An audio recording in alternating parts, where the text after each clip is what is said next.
अभी जी रिकॉर्डिंग भैया, बंद नेटवर्क कर। प्रॉब्लम आ रहा है, बार बार बीच में कट कट जा रहा है।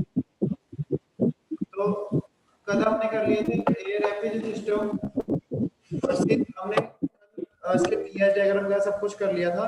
आज हमने इसका पढ़ना था, इसके दोनों में डिफरेंस क्या होता है, एयर रेफ्रिजरेशन सिस्टम और वेपर कंप्रेशन सिस्टम दोनों में डिफरेंस क्या है। ठीक है, उसके बाद पढ़ेंगे हम रिवर्स कार्नोट साइकिल और रेफ्रिजरेशन में क्या डिफरेंस है। उसके लास्ट इसकी एप्लीकेशन पढ़ेंगे। तो आज ही हमारा चैप्टर यहाँ पे खत्म हो जाएगा, इसके न्यूमेरिकल्स रह जाएंगे, वो हम कल डिस्कस करेंगे। ठीक है, कल आपका लेक्चर नहीं है, मंडे को, मंडे आप वो डिस्कस करेंगे, वो मंडे से न्यूमेरिकल स्टार्ट कर देंगे इसका। तो उसके बाद नेक्स्ट चैप्टर शुरू करेंगे वेपर एब्जॉर्प्शन साइकिल। ठीक है, तो air efficiency system versus vapour compression system, मतलब अब एयर एफिशिएंसी सिस्टम क्या होता है, जो हमारा एयर क्राफ्ट वगैरह में यूज होता है। ठीक है ना, आपको पता है सभी को, ठीक है, पढ़ भी चुके हो आप। और वेपर कंप्रेशन सिस्टम जो होता है वो हमारा कौन सा होता है, जो हमारे डोमेस्टिक रेफ्रिजरेशन वगैरह में यूज होते हैं। ठीक है, सारे हमारे वो कौन सा हमारा वेपर कंप्रेशन सिस्टम है। तो सबसे पहले compare to the air efficiency system, the vapour compression system has the following merits and demerits. कहते हैं इसके कुछ मेरिट्स हैं, कुछ इसके लाभ हैं, कुछ इसके हानियां भी हैं। मीन्स इसके कुछ एडवांटेजेस हैं और कुछ इसके डिसएडवांटेजेस हैं। ठीक है, तो सबसे पहले जो हमारी एयर रेफ्रिजरेशन सिस्टम है और वर्सेस वेपर कंप्रेशन सिस्टम, तो इसकी क्या होती है, हाई सीओपी होती है, मतलब कोएफिशिएंट क्या होती है इसकी, हाई होती है। ठीक है, और सेकंड है इसका small size for the given refrigerating effect. कहते जो इसका साइज होता है बड़ा स्मॉल होता है, जो हमें इसमें जो हमारा रेफ्रिजरेशन इफेक्ट आता है उसके मुताबिक। ठीक है, जो हम रेफ्रिजरेशन इफेक्ट निकालते हैं, जो हम कल मैंने बताया था आपको रेफ्रिजरेशन इफेक्ट कैसे निकालते हैं और वर्क इनपुट कैसे निकालते हैं, तो वो हम अगर जो निकालते हैं उसके मुताबिक देखा जाए तो इसका स्मॉल बड़ा साइज जो होता है बड़ा स्मॉल होता है वो। ठीक है, और इसकी जो सीओपी होती है वो हाई होती है। ठीक है, और थर्ड है हमारा लेस रनिंग कॉस्ट, इसकी जो रनिंग कॉस्ट है वो भी बड़ी कम होती है इसकी। ठीक है, only 1/5 that of air efficiency system when operated on ground level. कहते जो ये होती है हमारे 1/5 पार्ट होता है एयर एफिशिएंसी सिस्टम का। ठीक है, जो हमारी ऑपरेट करती है ग्राउंड लेवल पे, जो हमारी ऑपरेट करती है वो ग्राउंड लेवल पे। ठीक है, उसके बाद फोर्थ पॉइंट है simple adjustment of the throttle valve helps to achieve required temperature at the evaporator. कहते इसमें सिंपल एडजस्टमेंट, मतलब कि एडजस्टमेंट करनी है सिंपल होती है थ्रोटल वाल्व वगैरह की। ठीक है, जो हेल्प करता है हमारा टेम्परेचर को अचीव करने के लिए, क्योंकि हमारा वेपर कंप्रेशन सिस्टम में क्या होता है, टेम्परेचर को हाई करना होता है। ठीक है, वो कौन करता है हमारा, तो अपना कंप्रेसर। तो उसके बाद हमारा कंप्रेसर में जाता है ठंडा करता है वो। तो हमें उसके लिए क्या होती है, हमें सिंपल एडजस्टमेंट करनी पड़ती है, बल्कि हमें एक्सटर्नल डिवाइस लगाना पड़ता है इसमें, ताकि उसमें कंप्रेशन हो सके। अगर कंप्रेशन ही नहीं होगी अगर अच्छे से उसमें, तो हमारा क्या है वो टेम्परेचर हमारा वो हाई नहीं होगा, टेम्परेचर हाई नहीं होगा तो कंडेंसर में वो ठंडा नहीं हो जाएगा। हेलो,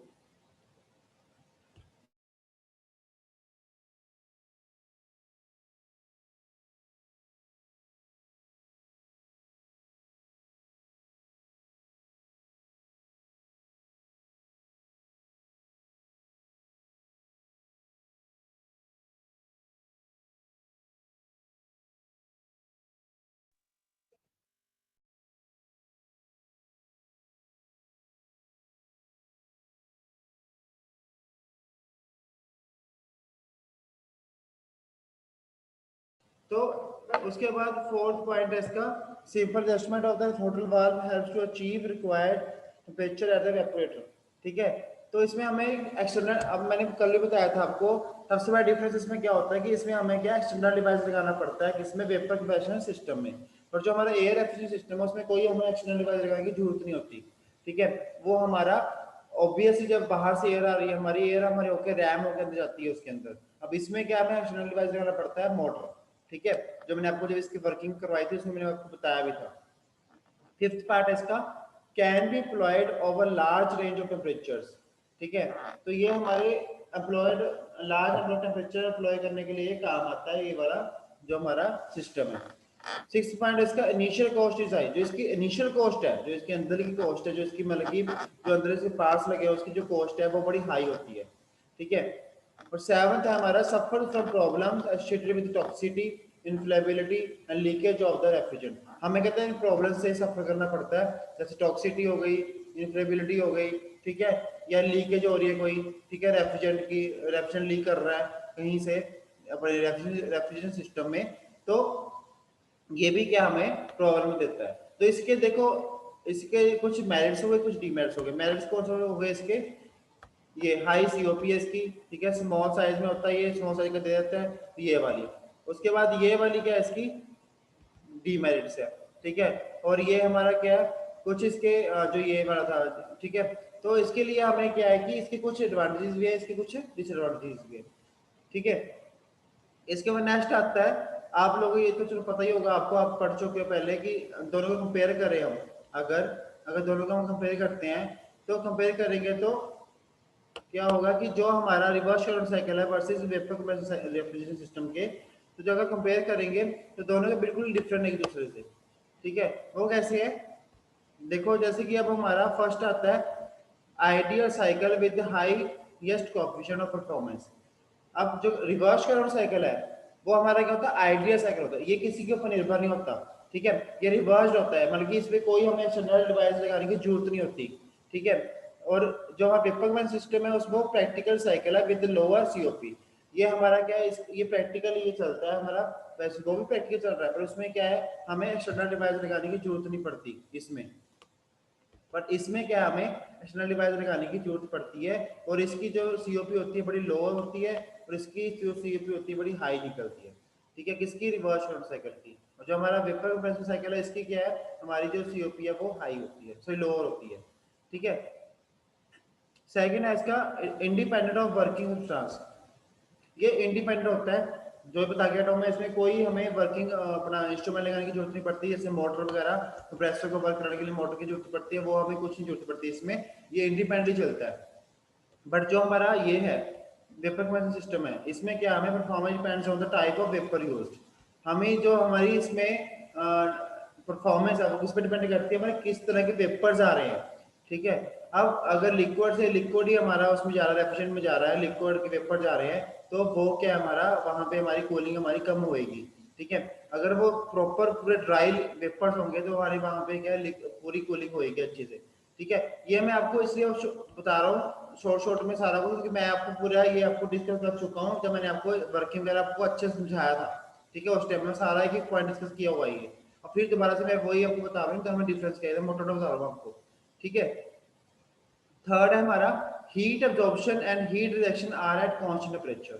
जो कहता है इसमें हीट रिजेक्शन हो रही है, चाहे हीट रिजेक्शन हो रही है, चाहे हीट एब्जॉर्प्शन हो रही है, वो हमारी कांस्टेंट टेम्परेचर पे होता है, ओनली कांस्टेंट टेम्परेचर पे, ठीक है।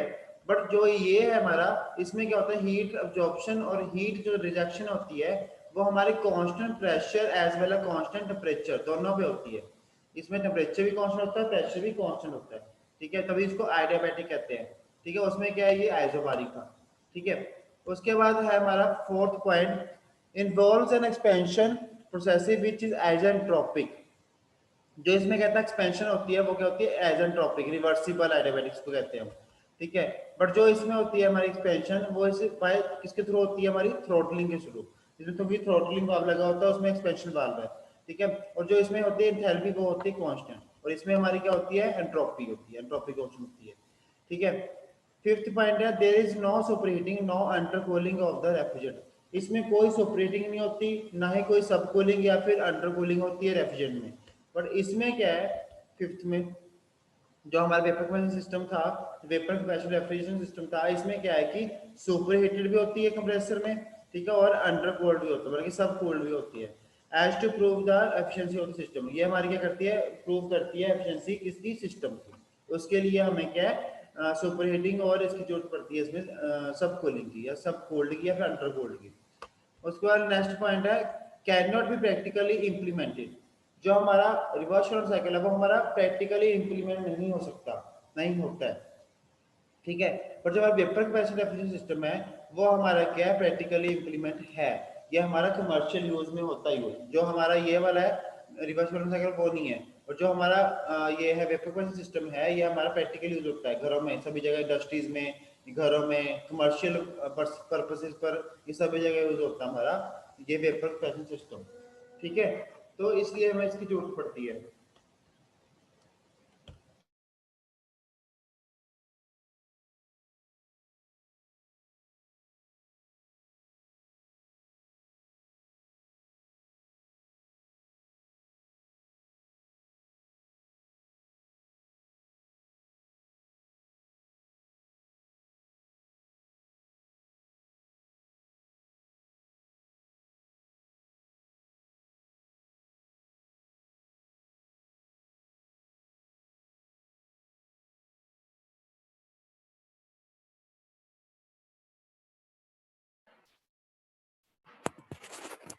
सर माइक बंद हो गया आपका। सर माइक ऑफ हो गया सर आपका। हेलो हेलो हाँ जी, बच्चे, अब आवाज आ रही है सर। Yes sir. बच्चे बीच में थोड़ा ना कॉल आ गई थी किसी की, सॉरी। तो उसके बाद क्या है कि ये हमारे केस के पॉइंट्स हैं जो हमने डिस्कस किए अभी, कि हमें क्या है कि जो ये सारे पॉइंट्स हैं आइडिया अपने रिवर्स कर्व साइकिल और कंप्रेशन के, वेपर कंप्रेशन सिस्टम के, रेफ्रिजरेशन सिस्टम के, ये दोनों क्या है एक दूसरे बिल्कुल डिफरेंट होते हैं। अगर हमारी एक चीज में हो रही है तो ये हमारी दूसरी चीज में हमें लाई नहीं करती, ठीक है, दोनों के एक दूसरे से उल्टे होते हैं, ठीक है। उसके बाद लास्ट है हमारा एप्लीकेशंस, ठीक है। एप्लीकेशन है हमारी, एप्लीकेशन में फर्स्ट है हमारी vapour compression application has been and is the most widely used method for air conditioning large public buildings, private residence, hotels, hospitals, theatres, restaurants and automobiles. कहता जो हमारा ये refrigeration vapour compression refrigeration system है, ये हमारे सभी जगह use हो रहा है, आपको पता ही है। अब आप हॉस्पिटल में जाओगे वहां पे भी हमारे लगे हुए हैं वेपर कंप्रेशन डोमेस्टिक जो हमारे फ्रीजर लगे होते हैं जहाँ पे हम दवाई वगैरह रखते हैं, ठीक है, ठंडा करने के लिए, ठीक है। थिएटर में भी यूज होते हैं ये, ठीक है, होटल में भी यूज होते हैं, अपनी प्राइवेट रेजिडेंस में भी यूज होते हैं, जो हमारे घर है उनमें भी यूज होते हैं, ठीक है, ऑटोमोबाइल्स वगैरह है, गाड़ियों में भी यूज हो रहे हैं। तो ये सभी जगह हमारा जो ये साइकिल है ये सभी जगह यूज होता है, ठीक है। It is also used in domestic and commercial refrigerators, ठीक है।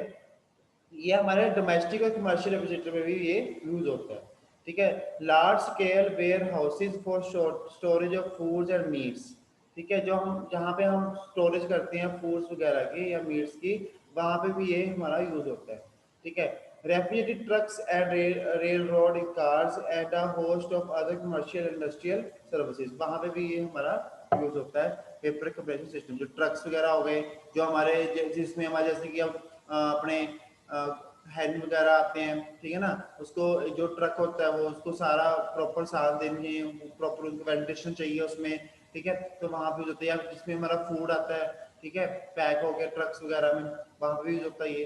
तो ये सभी जगह हमारे जो कंप्रेशन सिस्टम है ये सभी जगह यूज हो रहा है हमारे। तो जैसे कि फर्स्ट हमारी डोमेस्टिक रेफ्रिजरेशन में काम होता है ये appliances used for keeping food in dwelling units, ठीक है, ये फूड को कीप करने के लिए प्रोटेक्ट करके रखने के लिए यूज होता है ये, ठीक है। उसके बाद उसमें जो रेफ्रिजरेंट यूज होता है वो कौन होता है, R600A और R134A, ये इस तरह का जो रेफ्रिजरेंट है वो यूज होता है हमारे डोमेस्टिक जो रेफ्रिजरेशन लगे होते हैं उसमें।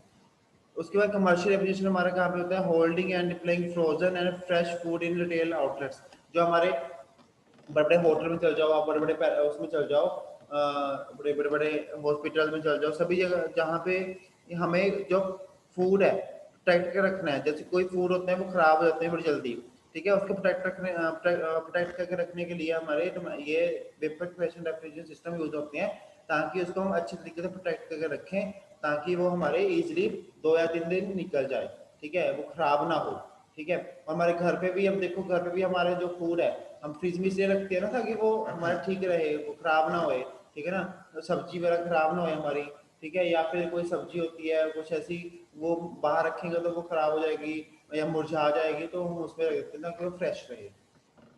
उसके बाद food processing and cold storage, हम फूड प्रोसेसिंग या कोल्ड स्टोरेज के लिए भी हम इसको यूज करते हैं, ठीक है। Equipment to preserve process and state food from its source to the wholesale distribution point, जहाँ पे हमने होलसेल जो होता है हमारा, जहाँ पे मतलब कि एक जगह से सप्लाई जाती है सभी जगह को। अब देखो जैसे वेरका मिल्क प्लांट है, वेरका में क्या है, पनीर वो रख रहे हैं, लस्सी रख रहे हैं, सब कुछ रख रहे हैं, वो उन्होंने भी बड़े बड़े वो ये रखे हुए हैं domestic refrigeration system, means vapour compression जाएगा जिसमें यूज हो रहा है वो उसने बड़े बड़े फ्रीजर रखे हुए हैं, ठीक है, जिसमें हमारा ये सारे जो फूड है जो हमारे की बेरके की लस्सी है, दूध है, मलाई है, उसकी जो भी क्रीम है उसकी पनीर है उसका, वो सारा कुछ उसमें पड़ा, दूध पड़ा उसमें, लस्सी पड़ी है, मीठी लस्सी 2-3 तरह की होती है, ताकि वो खराब ना हो, क्योंकि उन्होंने आगे सप्लाई करना होता है।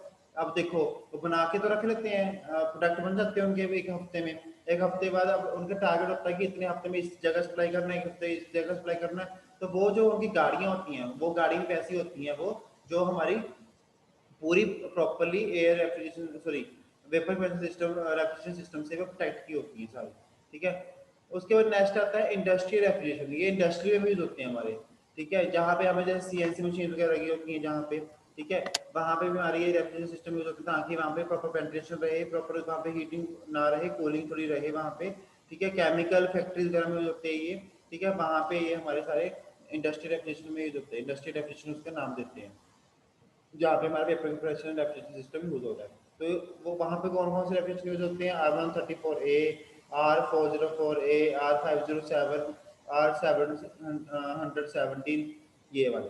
उसके ट्रांसपोर्ट रेफ्रिजरेशन, ट्रांसपोर्ट में भी ऐसे होता है ये, ठीक है, ऐसे इलेक्ट्रॉनिक कूलिंग के लिए, ठीक है, हर एक सर्किट, हर एक मतलब कि ये हमारे सेक्टर में यूज होते हैं ये सारे हमारे वेपर कंप्रेशन रेफ्रिजरेशन सिस्टम, तभी इसको इम्पोर्टेंट माना गया है। और जो हमारा एयर रेफ्रिजरेशन सिस्टम है वो हमारा ओनली एयर क्राफ्ट में यूज होता है और कहीं नहीं यूज होता, ठीक है।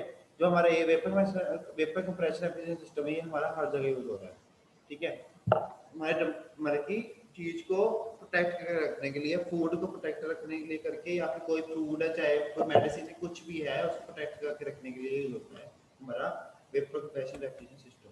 तो इसके साथ आपका ये चैप्टर खत्म होता है, इसके न्यूमेरिकल्स रह गए हैं, न्यूमेरिकल्स है जो हम डिस्कस करेंगे मंडे को, क्योंकि कल आपका लेक्चर नहीं है तो मंडे डिस्कस करेंगे इसके न्यूमेरिकल्स। तो